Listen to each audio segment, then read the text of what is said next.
Salut à tous. Bon, bah, suite à la vidéo de la découpe du cadre TFSA, le JH35, je voulais quand même vous rassurer sur ma santé mentale, hein.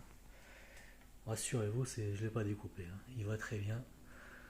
C'est la marque qui m'a envoyé avec la commande du cadre ce cadre découpé pour montrer l'intérieur de celui-ci.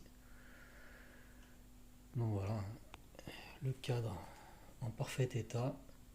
Alors les reflets que vous voyez, il est brut verni. Il n'y a pas de peinture, il y a juste du vernis sur le carbone.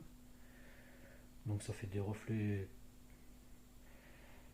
alors par endroits sympathiques, à d'autres ça fait un peu bizarre. Enfin bon, chacun, par exemple là sur les haubans arrière, je sais pas si on voit bien, c'est un peu bizarre, mais non, dans l'aspect général ça rend quand même bien, quoi. Alors sur ce cadre, qu'est-ce qu'on peut dire? Là déjà, je pose le cadre découpé là. On peut dire déjà les trois points de fixation pour les, les portes bidons. Bah, le poids, hein, il était annoncé en taille 49 à 680 grammes. Là, c'est un taille 52 ou 54, je sais même plus. Là, on l'a pesé la dernière fois 760 grammes. Donc, c'est pas déconnant. La tige de selle, ce qui est bien, c'est que voilà, fixation intégrée, fixation GoPro intégrée à la tige de selle. Ça, c'est la première fois que je vois ça, c'est sympa. Bon, bah, la fourche standard, bah, c'est ce que je disais, là, on voit bien les reflets un peu de temps en temps avec la lumière, le carbone à l'intérieur. C'est sympa. Voilà. Et puis bah, le cintre complet, intégré. Les gaines intégrées, tout ça. L'avant du cadre, leur logo. Voilà. Je vous montrerai un peu les autres modèles. Ils m'ont fourni le catalogue. Je vous ferai un petit topo par la suite. Donc là, ce qu'on peut voir aussi sur le cadre, la partie découpée. Attendez, je vais pas enrayer le cadre non plus. Donc là, dans les parties bien rigides, ça bouge pas. Hop, pour y aller, c'est costaud. Et dans les parties vraiment fines sous, vous voyez la différence, c'est hallucinant. La mise au point, c'est pas bien, voilà. Ouais, c'est hallucinant la souplesse. Bah après, c'est une fois que c'est découpé, hein, c'est un tube découpé, c'est toujours moins rigide qu'un un tube plein. Mais là, vous voyez, c'est découpé, mais pour y aller, ça bouge pas. Bon, après, il y a une différence d'épaisseur, hein. Là, il y a une bonne couche de carbone comparée d'ici, mais c'est pas le même carbone. Ça se voit, enfin, c'est sympa le petit cadeau qu'ils m'ont fait là pour vous montrer tout ça. Je trouve ça vraiment sympa. Voilà, là on voit bien en détail l'intérieur, les couches. Puis là on voit la différence d'épaisseur.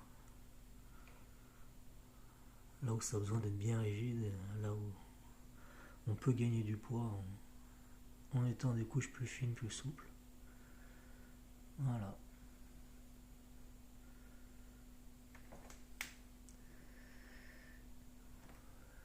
Ouais, non, j'espère que vous êtes rassurés, hein, il va très bien. J'ai pas été assez fou pour le faire. Allez, je vous fais suivre une petite vidéo de présentation du catalogue avec les autres cadres, autres modèles. Présentation du catalogue TFSA 2024. Alors voilà, ils font donc des cadres carbone pour frein à disque, frein à étrier à l'ancienne, des cadres VTT gravel et aussi même des draisiennes. Et on verra aussi à la fin, ils font aussi des roues. Donc voilà, on a tous les certificats, des certificats chinois de fabrication carbone. Enfin, ça veut, C'est pas gage de non-qualité, hein. Tous les cadres sont fabriqués, la plupart des cadres sont fabriqués là-bas. Donc voilà, leur certificat, des photos des lignes de fabrication. Là on voit toutes les fibres carbone, donc c'est eux vraiment qui font tout de A à Z, hein. C'est vraiment voilà, les zones de test, assemblage final. C'est là où ils forment les cadres ici. Hop, c'est les photos qu'on avait vues, enfin les photos vues d'ensemble qu'on avait déjà vues dans la vidéo précédente. Donc là voilà, les entrées de gamme pour frein à disque, JH02, cadre en T800, JH05, toujours du T800. Alors là, c'est tous les cadres sont en T800, il n'y a que le cadre du JH35 qui est en T800, T1000 et T1100. Voilà, ça c'est frein étrier à l'ancienne, petit VTT. Celui-là, j'avais hésité à le prendre. Je trouve vraiment. Alors, déjà, les couleurs sont sympas, je trouve. Puis vraiment aéro, il est sacré tube, vraiment, vraiment joli, quoi. Voilà, et celui-là aussi. 4 VTT, 4 de VTT. Celui-là, c'est la réplique chinoise du SL8. Il est connu pour ça. Et donc voilà, le JH35, celui-là que j'ai pris. Celui-ci que j'ai pris donc en T800, T1000, T1100, 680 grammes en 49 cm. Alors moi, si je dis pas de conneries, j'ai pris un 54, si je dis pas de conneries. Donc c'est pour ça qu'il est un peu plus lourd, il y a forcément un peu plus de matière, il est plus grand. La gravel. Clé drésienne pour les enfants. Donc voilà, il faut vraiment de tout. Les TT suspendus et donc aussi quelques roues.